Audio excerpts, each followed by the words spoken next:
Hey guys, once again, welcome to our YouTube channel. Subscribe to it and don't forget to press the bell icon.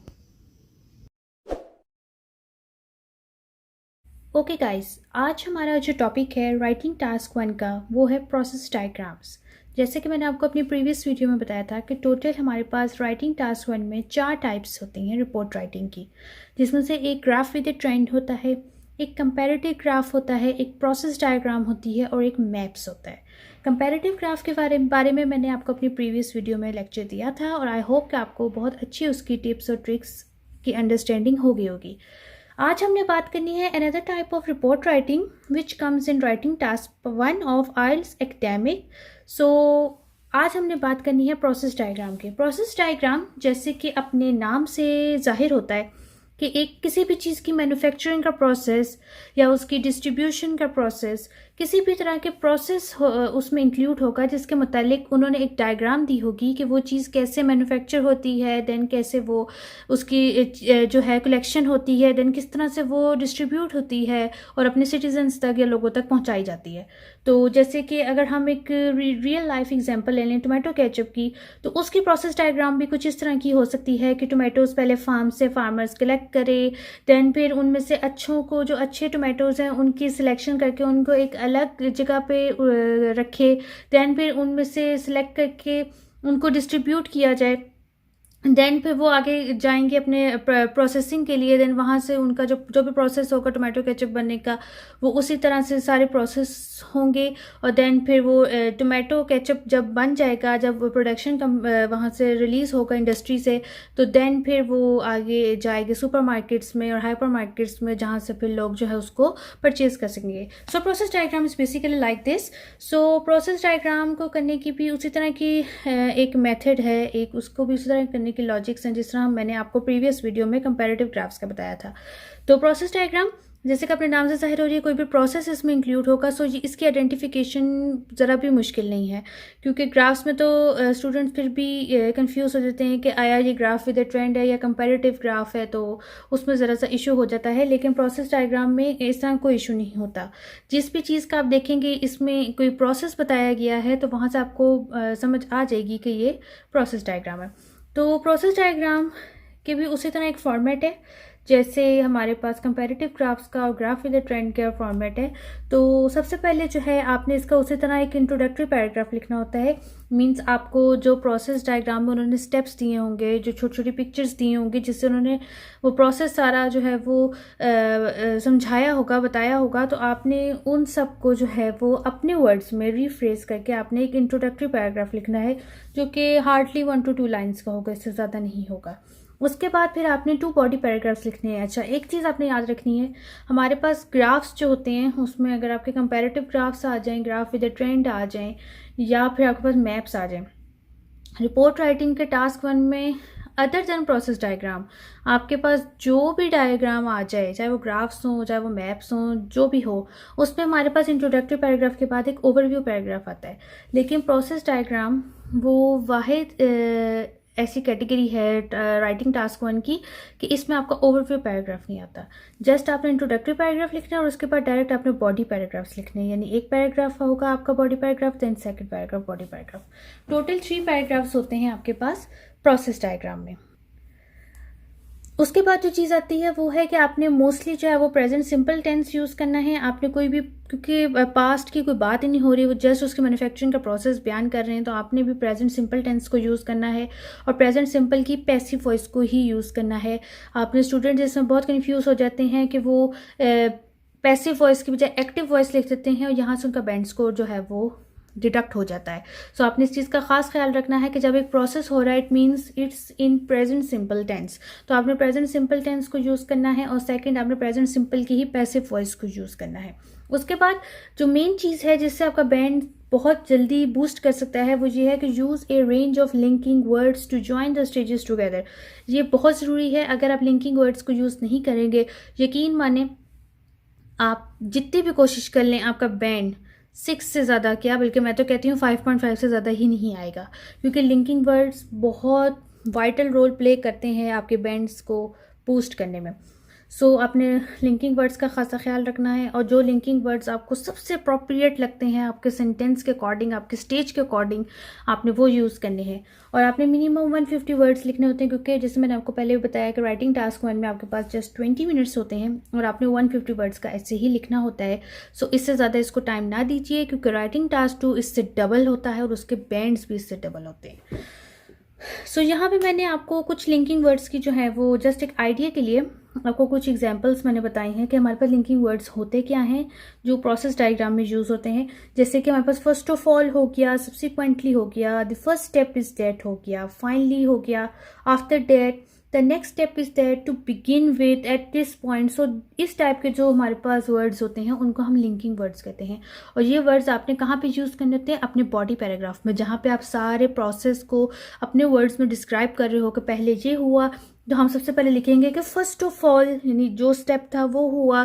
फिर हमारे पास जैसे first of all की जगह पे आप to begin with भी लिख सकते हैं, और आप the first step is that भी लिख सकते हैं। और फिर जब आपने सेकंड स्टेज की बात करनी है तो फिर आप लिख सकते हैं कि आफ्टर दैट, और उसके बाद फिर जब आपने नेक्स्ट स्टेज बताना है तो the next step is that. So ये वर्ड्स बहुत ज़्यादा इम्पोर्टेंट रोल जो है वो रखते हैं, बहुत इनकी इम्पॉर्टेंस है अगर आप बैंड स्कोर को बूस्ट करना चाहते हैं। सो अब हम आते हैं अपने प्रोसेस डायग्राम की तरफ। मैं एक प्रोसेस डायग्राम जो है वो आपके साथ शेयर करूंगी और उसका सोल्यूशन भी आपके साथ शेयर करूंगी, और आपको 1 बाय 1 सारे स्टेप्स बताऊंगी कि इसमें इंट्रोडक्टरी पैराग्राफ ये है और इसमें बॉडी पैराग्राफ्स ये हैं और लिंकिंग वर्ड्स ये यूज़ हुई हैं, और प्रेजेंट सिंपल टेंस इस तरह यूज़ हुआ है और प्रेजेंट सिंपल की पैसिव वॉइस इस तरह यूज़ हुई है। तो चलिए स्टार्ट करते हैं। ओके गाइस, जैसे आपको मेरे लैपटॉप स्क्रीन पे नज़र आ रही है कि ये एक प्रोसेस डायग्राम है जो मैं आज आपके साथ शेयर कर रही हूँ। It's basically process diagram of showing chocolate production from cocoa tree. So जैसे मैंने आपको पहले बताया था कि किसी भी चीज़ की प्रोडक्शन के मतलब की प्रोसेस डायग्राम होती है, और उसमें बेसिकली उन्होंने सारे स्टेप्स जो हैं वो अपनी डायग्राम में शो किए होते हैं। सो जैसे यहाँ पे आपको नंबर 1 पे नज़र आ रहा है, मैं थोड़ा सा जूम इन कर देती हूँ इसको, कि कोको ट्री है और राइप रेड पॉड्स हैं, grown in South America, Africa, Indonesia. So उन्होंने थोड़े से हिंट वर्ड्स भी दिए होते हैं जो आप अपने पैराग्राफ्स में यूज़ कर लें। उसके बाद सेकंड स्टेप पे उन्होंने जैसे बताए हुए हैं pods harvested, white cocoa beans. Then उन्होंने स्टेप 3 में जो है वो बताया है beans fermented. Then step 4 is spread in sun to dry. Then step 5 put in large sacks. Then step 6 transport by train or lorry. Then step 7 is, थोड़ा सा इसको ऊपर कर देती हूँ, step 7 is taken to the factory. Step 8 is beans roasted, और उसका थोड़ा सा उन्होंने यहाँ पे टेम्परेचर भी उसका दिखाया हुआ है, it's 350 degree Celsius. Then step 9 is beans crushed, outer shell removed, and the last step is that yes inner part pressed liquid chocolate produced. So इन यानी टोटल हमारे पास 10 स्टेप्स हैं, 10 हमारे पास उन्होंने स्टेप्स यहाँ पे हमें बताए हुए हैं, जिसके उन्होंने कुछ मोटे मोटे हिंट वर्ड्स भी दिए हुए हैं जो आप यूज़ करोगे अपने ऐसे में, रिपोर्ट राइटिंग में यानी, तो आपको सारी इसको बयान करने में आसानी रहेगी। तो चलें अब स्टार्ट करते हैं। अब मैं आपके साथ इसका सोल्यूशन शेयर करूँगी और फिर मैं आपको 1 बाय 1 बताऊंगी कि ये इसका इंट्रोडक्टरी पैराग्राफ है और ये बॉडी पैराग्राफ और ये वो। तो स्टार्ट करते हैं। ओके गाइस, तो ये है हमारा कंप्लीट रिपोर्ट राइटिंग, जिसमें टोटल आपको 3 पैराग्राफ्स नज़र आ रहे हैं। जैसे मैंने आपको पहले बताया था कि हमारे पास इसमें 3 पैराग्राफ्स होते हैं इंस्टेड ऑफ 4, क्योंकि इसमें ओवरव्यू पैराग्राफ नहीं होता। So first of all the introductory paragraph, then first body paragraph, and then the last body paragraph. So यहाँ पे ओवरव्यू पैराग्राफ नहीं होता प्रोसेस डायग्राम में, ये चीज़ आपने मस्ट याद रखनी है। अगर आपने ओवरव्यू पैराग्राफ लिखने की शोखी मारी तो वो शोखी आपको महंगी पड़ जाएगी और आपके बैंड एकदम कट जाएंगे, डिडक्शन हो जाएगी। तो स्टार्ट करते हैं। हमारे पास सबसे पहला पैराग्राफ है ओवरव्यू पैराग्राफ। सो यहाँ पे हमने हमारे पास जो प्रोसेस डायग्राम में हमें सारे स्टेप्स नज़र आ रहे हैं, हमने इनको अपने वर्ड्स में बयान करना है कि बेसिकली हो क्या रहा है और हमने बताना क्या है अपने इस ऐसे में। सो स्टार्ट करते हैं। The diagram explains the process for the making of chocolate. There are a total of 10 stages in the process, beginning with the growing of the pods on the cocoa tree and culminating in the production of the chocolate. So यहाँ पर उसने क्या बात की है, उसने यही बताया है कि जो डायग्राम है ये एक्सप्लेन कर रही है प्रोसेस किस चीज़ का, मेकिंग ऑफ चॉकलेट का। और यहाँ पर टोटल कितनी स्टेजेस है हमारे पास, जैसे हमारे पास यहाँ से नजर आ रही है हमारे पास टोटल 10 स्टेजेस है। और बिगिन कहाँ से हो रही है, कोको ट्री से। तो यहाँ पर उसने ये भी मेंशन किया, beginning with the growing of the pods on the cocoa tree and culminating in the production of the chocolate. So यहाँ पे हमारा इंट्रोडक्टिव पैराग्राफ जो है वो बखूबी कंप्लीट हो गया है। इंट्रोडक्टिव पैराग्राफ में सबसे अच्छा आपने यही बयान करना होता है कि आप सबसे पहले तो ये बता दें कि हमारी जो डायग्राम है वो एक्सप्लेन क्या कर रही है, मीन्स किस चीज़ का प्रोसेस एक्सप्लेन कर रही है। सेकंड, जितने उन्होंने नंबर ऑफ स्टेप्स अपने डायग्राम में बताए हुए हैं आपने टोटल बताना है कि हमारे यहाँ पे 5 स्टेप्स हैं, 8 स्टेप्स हैं, 10 स्टेप्स हैं। जितने स्टेप्स हैं आपने उनकी नंबर भी मेंशन करने हैं। और उसके बाद आपने फर्स्ट स्टेप को थोड़ा सा अपने बयान में, अपने वर्ड्स में बयान करना है कि यहाँ से हमारा स्टेप जो है वो स्टार्ट हो रहा है और ख़त्म कहाँ पे हो रहा है, प्रोडक्शन ऑफ चॉकलेट, यानी जो भी चीज़ प्रोड्यूस हो रही है उस पर ख़त्म हो रही है। ओके, अब इंट्रोडक्टरी पैराग्राफ तो हो गया। तो इसके बाद अब हमने चलना है डायरेक्ट बॉडी पैराग्राफ 1 पे, ओवरव्यू पैराग्राफ नहीं है। So let's start. To begin, the cocoa comes from the cocoa tree which is grown in the South America and African continents and the country of Indonesia. So आपने इस चीज़ का ख़ास ध्यान रखना है कि आपके पास जहाँ पे उन्होंने जो हेल्पिंग वर्ड्स दिए हुए हैं आपने उनका यूज़ करना है, क्योंकि अगर आपने इनका यूज़ ना किया तो आपके प्रोसेस की एक्सप्लेनेशन अच्छी नहीं होगी। तो उन्होंने यहाँ पे आपको कुछ हिंट वर्ड्स दिए होते हैं ताकि आपको आसानी रहे अपने प्रोसेस को एक्सप्लेन करने में। Once the pods are ripe and red, they are harvested and the white cocoa beans are removed. Following a period of fermentation, they are then laid out on a large tray so they can dry under the sun. So अभी हम कहाँ तक आगे हैं, step 4 तक। सबसे पहले उसने बताया कि राइप रेड पोड्स जो हैं उनको कोको ट्री से उतारा जाता है और वो कहाँ पे ग्रो होते हैं, साउथ अमेरिका, अफ्रीका और इंडोनेशिया। देन वहाँ से हार्वेस्ट होते हैं और वाइट कोको बीन्स को निकाला जाता है। फिर बीन्स की फर्मेंटेशन होती है और फिर उनको स्प्रेड किया जाता है सन में ताकि वो ड्राई हो सके। सो ये हमारा बॉडी पैराग्राफ 1 हो गया है। बॉडी पैराग्राफ 1 का सबसे मेन हिंट ये है कि हाफ ऑफ दी जो आपकी प्रोसेस डायग्राम है ना वो इसमें कवर हो जानी चाहिए, क्योंकि बॉडी पैराग्राफ 2 जो है उसमें रिमेनिंग जितने भी स्टेप्स हमारे रह गए हैं हमने उसको कंप्लीट करना होता है। अब बात करते हैं next last paragraph, that is body paragraph 2। Next they are placed into large sacks and delivered to the factory. They are then roasted at a temperature of 350 degrees. वही जो मैंने आपको यहाँ से बताया था कि यहाँ पर उन्होंने आपको एक हिंट के लिए 350 डिग्रीज भी मेंशन किया है। ये मैं आपको जूम इन करके दिखाती हूँ। ये फिर बीन्स रोस्ट होने हैं और उन्होंने एक टेम्परेचर का भी आपको एक आइडिया दिया है ताकि आप इसको भी यूज़ कर सकें। After which the beans are crushed and separated from their outer shell. In the final stage, this inner part that is left is pressed and the chocolate is produced. यहाँ पे हमारा जो ये बॉडी पैराग्राफ 2 था ये बाकी सारे rest of the steps को इसने बखूबी एक्सप्लेन किया है। और यहाँ से मैं आपको बताऊँ कि जो मैं आपको कहती थी कि आपके पास जो है वो हेल्पिंग वर्ब्स होते हैं, लिंकिंग वर्ड्स होते हैं। मैं आपको यहाँ से वो लिंकिंग वर्ड्स जो हैं मैं आपको एक्सप्लेन कर देती हूँ। जैसे सबसे पहले दी डायग्राम एक्सप्लेन्स, और उसके बाद हमारे पास है देयर आर टोटल ऑफ इतने स्टेजेस हैं, बिगिनिंग विद द ग्रोइंग है and culminating in the production है। ये इस तरह के जो वर्ड्स हैं ये हमारे लिंकिंग वर्ड्स हैं। इसी तरह फिर हमारा जो बॉडी पैराग्राफ 1 है उसमें टू बिगिन विद हमारा लिंकिंग वर्ड है। फिर हमारे पास जो है फॉलोइंग लिंकिंग वर्ड है। देन हमारे पास जो लास्ट पैराग्राफ है इसमें नेक्स्ट हमारा लिंकिंग वर्ड है और उसके बाद इन दी फाइनल स्टेज हमारा लिंकिंग वर्ड है। जितने ज़्यादा आप लिंकिंग वर्ड्स अपने इस रिपोर्ट राइटिंग में यूज़ करेंगे, प्रोसेस डायग्राम में यूज़ करेंगे, उतना ज़्यादा आपका बैंड जो है वो बूस्ट करेगा। ओके गाइस, यहाँ पे मैंने आपकी हेल्प के लिए जो है वो मैंने दोनों को साइमल्टेनियसली ओपन कर लिया है ताकि मैं आपके साथ साथ जब ये रिपोर्ट राइटिंग रीड करूँ तो आपको फिगर के साथ साथ भी उसकी एक्सप्लेनेशन हो जाए, ताकि आपको पता चले कि किस तरह हर स्टेप के उन्होंने इन हेल्पिंग वर्ड्स को यूज़ किया है और सेकेंड किसी भी स्टेज को आपने मिस नहीं करना। ओके गाइस, अब जैसे यहाँ पर उन्होंने फर्स्ट स्टेप को मेंशन किया हुआ है और उसमें उन्होंने ऊपर लिखा हुआ है cocoa tree ripe and pods grown in southern America, Africa, Indonesia. जब हमने यहाँ से अपना स्टार्ट करना है तो हम इसको कैसे लिखेंगे कि the diagram explains the process for the making of chocolate.